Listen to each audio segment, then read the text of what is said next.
Hi, Simon. Thanks for joining us today. Hi, welcome. Hi, how you doing? Yeah, I'm well. Thanks. It's a pleasure to have you on. How are you doing? Good, very well. Not a very sunny day in Gibraltar, but yeah, ready to end the week. It's been a busy one. Yeah, absolutely. Can imagine it's busy, and yeah, as someone sitting in the UK right now, there's plenty of rain here too, as you can probably imagine. Sure Um, thing. but like I say, thanks for joining us. To start off with, I just wanted to ask for a general update. How are things progressing at Relax Gaming at the moment, sort of broadly speaking? It's been an incredible year, actually. As anybody would expect, I think we've been very, very busy in 2021. That's also been built from the previous years, but yeah, we're going from strength to strength. Lots of new distribution with B2Cs, lots of new partners joining the aggregation program.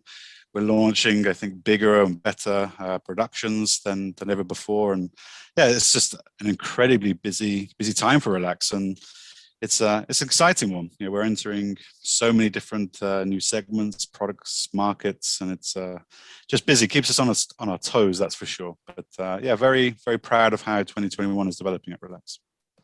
Sure. As you say, it's an exciting time, kind of generally across the industry at the moment. Previously, obviously, with the pandemic, we've had a not so exciting time but certainly certain elements of it. Online gaming, as we kind of understand, there was plenty of growth, but obviously, kind of land-based casinos were shut and things like this. How did Mhm. COVID-19 specifically affect Relax Gaming in kind of your area? It's brought challenges for sure, but it's also brought opportunities, I think, as well. So it's been quite a heavy adaptation to like any company really. The first major one, of course, is that we haven't been in the offices. Of course, people have been working from home, and that's a reality for most companies, irrespective of gaming or not. And that brings opportunities as well, because it brings in flexibility for employees, but it also brings the challenge of culture and keeping that pumping through and keeping everyone engaged and together. So that's brought challenges, but I actually think in many respects it's been a positive experience to some degree. I think productivity in some areas has actually increased beyond sort of working from an office. So it opens up lots of questions even for the future, how that the flexibility of the attitude, working from home, and the productivity nature is important. But I think from a business perspective, it hasn't impacted us. Actually, I wouldn't even say it's impacted us positively or negatively. I think our own growth has been fantastic. Our trajectory has been fantastic. And I'm not sure that has been attributed to a COVID-19 impact, actually. So much so even that we've actually, during this period, rather than some companies letting people go, we've hired another 40 people in this period, which again brings in other challenges, right? How to onboard them, give them the right culture, how to set them up in the right tech and infra whilst working from home. So it's brought a lot of different challenges, I think, to the strength of the people that we've had, and the efforts that we've made to keep the culture and engagement and connectivity has been a key one, and I think that's paid dividends. But the company growth, I think, was on a certain trajectory anyway, irrespective of COVID-19, and we haven't seen any material bumps or because of that from a financial performance in that sense. Sure. A couple of follow-up questions to that. You mentioned kind of working from home and in the office. I find that people, as we come out of the pandemic, or hopefully come out of the pandemic more, people have different views on the long-term future of that. Whether some will be flexible, some will be, no, we have to go back to the office, and some will be, actually, we can all work from home. Wanted to sort of ask your thoughts on that. And also, obviously, you mentioned the recruitment aspect. So kind of a two-pronged question on this. How effective have you found the virtual recruitment process? And obviously, you mentioned it comes with its challenges. So on the first part, I think that kind of depends on the company, so to speak, and the kind of culture and environment that they have, or the location that they're in. Some countries are a little bit more strict on this than others, or have certain mindsets of people working in an office versus others. But for I also think it comes down to the individual. We have some who absolutely love working from home and some who are absolutely craving to be back in an office environment with the sociability, with the structure, the routine. You know, not everybody in their living situation has a dedicated office away from the hustle and bustle of a family life and, you know, all these types of things. So the reality is very, very different for the individual. I think from a relaxed perspective, we have to, and we are being extremely open-minded in reality. You have to be open-minded to the wants and needs of your individual. And I think that's something that is a mind shift change. We're embracing a work from home policy. In fact, we've actively encouraged it and we will do so. But yet we are also, at the same time, we've actually invested in pretty much all our office locations with new, bigger and better offices, ironically, through this period. Because we also accept that the hub of an office or the desire to come into an office and be social, have a meeting point, have a desk is also quite intrinsic to being an employee. So I think now you've got an environment where you must embrace those who want to work from home or the flexibility of that, but also offer a comfortable, nice environment where there can be the social aspects, can be the meeting aspects, and not be too rigid on the enforceability of that. I think this is going to be something now that in future staff or employees are going to be looking for in terms of that flexibility. And it could even be an attractive proposition if a company is willing to embrace that. So that's one side. As to the recruitment process, I mean, we're in multiple different locations anyway, so you know the virtual element of the recruitment process is always quite there. You know what I mean? A lot of these things are done by phone calls and video media, and pretty much the meet and greet aspect is part of the onboarding process in many respects. That I would say is the biggest challenge. You know, when somebody actually starts working, you know, how do you bring them up to speed with your culture, the way you want to, the behaviors wanted, the information they need, the colleagues where they ask their little questions, to find their feet. And, you have to work even harder about providing clear information and access to information so the guys are comfortable and to try and work on the social aspects, even if it's by a video call or a Slack chat or whatever it might be. You have to remember that you've got new starters working for a new company and haven't met anybody in some respects, and that's a very different mindset.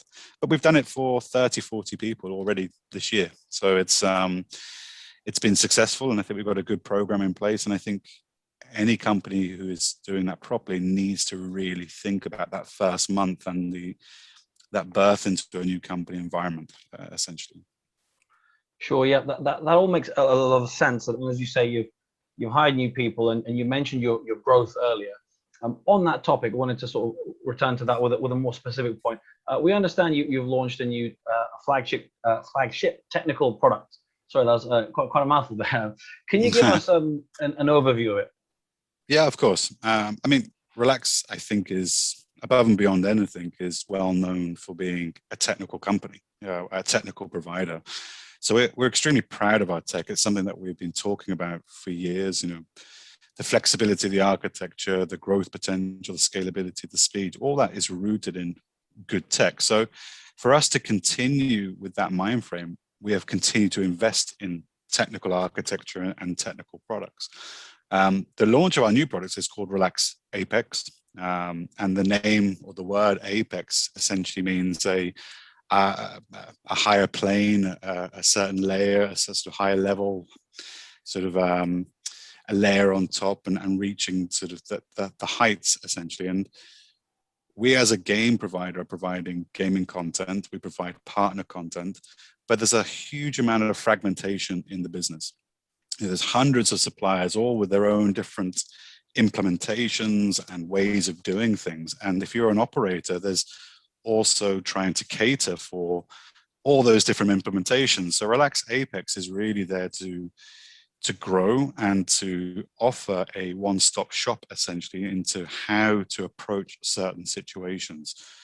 Regulated markets are one, custom integrations are another, promotional functionality is another, and we're trying to harmonize that approach. And I think the industry has been crying out for creative freedoms, individuality as a company, but a harmonization and reduction of fragmentation. And Relax Apex is a technical software piece, a front-end layer piece, if you wish, that is going to help bridge those gaps, both for partner and operator and for our own content. So it's yeah, it's an exciting thing. We're very been working on it for a long time, and it's really there to start. It's going to be a constantly living product. It's going to be added onto and developed even further with new functionalities and new features and all this kind of stuff. And we're very proud that we hope that the industry will look at that as a breath of fresh air, essentially, as a way of handling certain situations and delivering a degree of uniformity in the business. So we're exceptionally excited about it. I'm quite keen to get it launched now and start adding to it, essentially. And we hope that that will also become a much appreciated element of the Relax offering from operators and partners. So yeah, very excited. It launches very, very soon. Delving a little bit deeper into the Apex, what are the main benefits? You just mentioned operators and studio partners. What are the main benefits for both, for operators and for the studio partners? There's many, actually. When I look at operators, is what I say, what I mentioned before. You as an operator, if you've got contracts with hundreds of suppliers, ultimately you want a very simple way to be able to command or work with those supplier base. Now, if they're routed through an aggregator, you want an even simpler way of doing it. I want to be able to go to Relax and go, irrespective of where the content comes from, I want to work with it in the same way, promote it in the same way, enter a regulated market in the same way. I don't want to have 20, 30 different technical solutions to be able to handle. So the main benefit for an operator is really symmetry, single harmony, and a one-stop way of approaching the partners and content that comes through Relax. As a partner, there's huge benefits, because say you want to enter a tier one operator who has a very specific platform with lots of custom stuff. You don't want to have to do that work as part of your roadmap. If you can get a piece of kit essentially that says, we've already done it for you, just plug it in, and you're already ready for operator A, B, and C, and regulated market X, Y, and Z. And if you want this functionality for this promo stuff, we have it all inbuilt.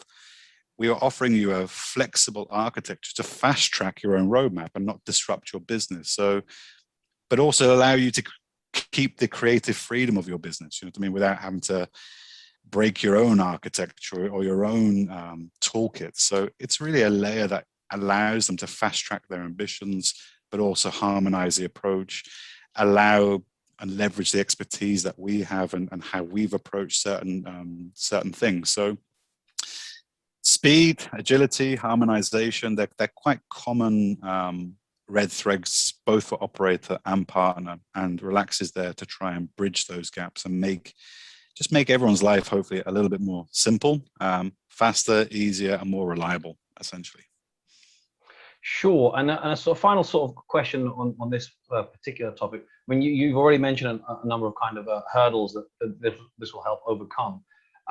How useful is it going to be in overcoming some of the biggest challenges that games developers have at the moment? And actually, of the things you've mentioned and anything you haven't mentioned so far, what are kind of the main challenges right now that games developers face? There's quite a few. First of all, you say competition is one. I mean, that's a huge challenge. Being seen, getting your content taken and getting it promoted. So even if you get your content on a website, on an operator's website, it still relies on getting promoted and pushed. So you want to make sure that the operator has the, number one, access to the tools, but also the knowledge about how to use them. Secondly, it's about the constantly evolving regulatory landscape. There are so many different things that pop up and different requirements, and these things can change quite quickly. And all of a sudden, you're very prevalent in one market, but then a regulation comes in. That change of works or those customizations can heavily impact your roadmap. They might stop you doing another initiative or delay your entry or affect your revenues for 6 to 9 months. And that's assuming that you have the knowledge of what's going on. So that's another challenge that we seek to overcome. And of course, like any partner, you're you're wanting your content and the operators that can drive material revenues. So we're working extremely hard to open up those distribution channels and do deals with these guys. But again, if you're a smaller supplier who then has to work out how am I going to accommodate client A, B, and C, those projects themselves could really halt their roadmap. So we're trying to remove those barriers and those challenges, and Apex really delivers on that. It's trying to remove those barriers of which could impact their roadmap. And we're trying to save them almost years, 2 years worth of work by packaging something together that gives them the keys to doors that actually would have taken them a long time to do. And perhaps they would have done it in a very different way to how an operator wants it, essentially. So yeah, I would say addressing those challenges. The biggest one is time, knowledge, and effort, I would say. Sure. Again, makes sense. One thing I want to pick up on that you said, that you talked about, obviously compliance and regulation, and these are obviously not new topics, but something that I'm asking sort of suppliers at the moment is how can Relax ensure that games provide a responsible gaming experience for players and a safer experience? And I know that the emphasis is on operators more here, but what can providers and suppliers do, and sort of how much of it can come down to how can you help? It's a controversial question, actually, and it's one that comes up very often about the burden of responsible gaming and ensuring responsible gaming, and what is your duty as a licensed supplier or operator to do so. You are right. I mean, ultimately, the operator has the relationship with the player, manages the account, manages the fund transaction, and has far more information at their disposal to be able to control that flow. As a supplier, you can do certain things. And I think one of the things that is actually key is transparency to the player, ultimately. There is there are certain content and suppliers that doesn't make information super transparent, whether it's the RTP, whether it's the game rules, whether it's the ability to set limits and all these types of things. So the key thing a supplier can do is actually arm a player with easy to digest information in a readily accessible area, and where viable in certain markets provide the toolkits to set their own limits or set their own parameters.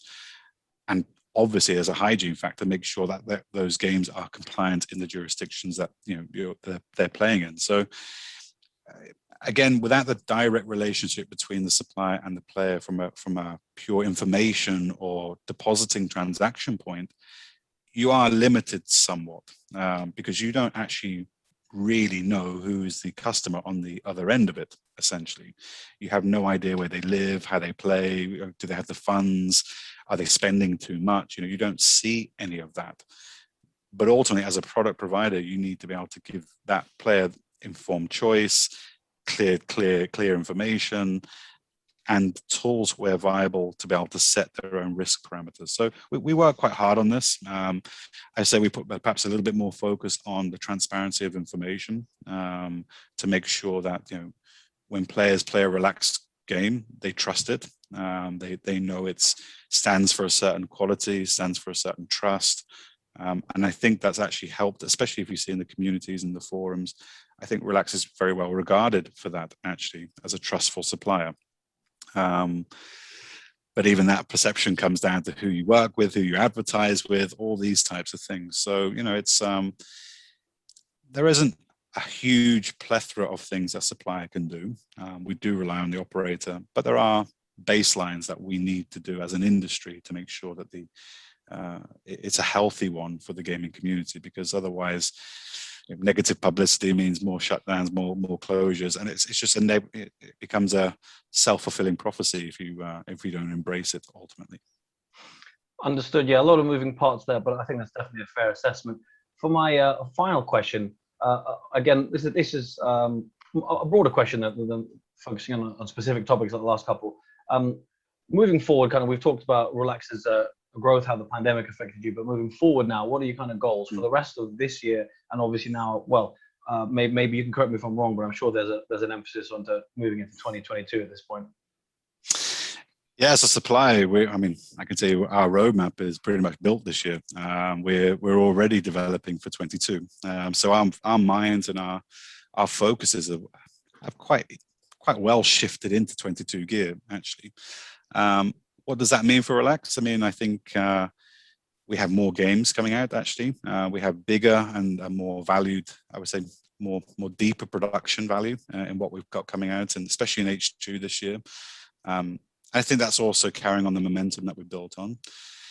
Distribution, we have a huge pipeline of new operators. So of course that takes the right integration levels, but also efforts to maintain. And actually improving our distribution through certain regulated markets as well. We do have certain areas that we are not prevalent in, on certain markets we're not present. So plugging those gaps for us are absolutely key. But I can't reveal any sort of additional product innovations. We have a few sneaky things and a few clever things that we've got up our sleeve, of course, and a few like hush sort of flagship products that we've got coming. So you have to watch this space, unfortunately. But you can expect more of the same from Relax in terms of boosting where we're present, and coming out with bigger and better quality productions, new partners, and more of the same, just on a bigger scale. Sure, it's a shame you couldn't give us a little bit of an exclusive at the end there, but that's absolutely fine. We, like you say, we can watch this space. Simon, it's been an absolute pleasure speaking with you, and thank you very much for your time and for your analysis. We're very welcome. Thank you.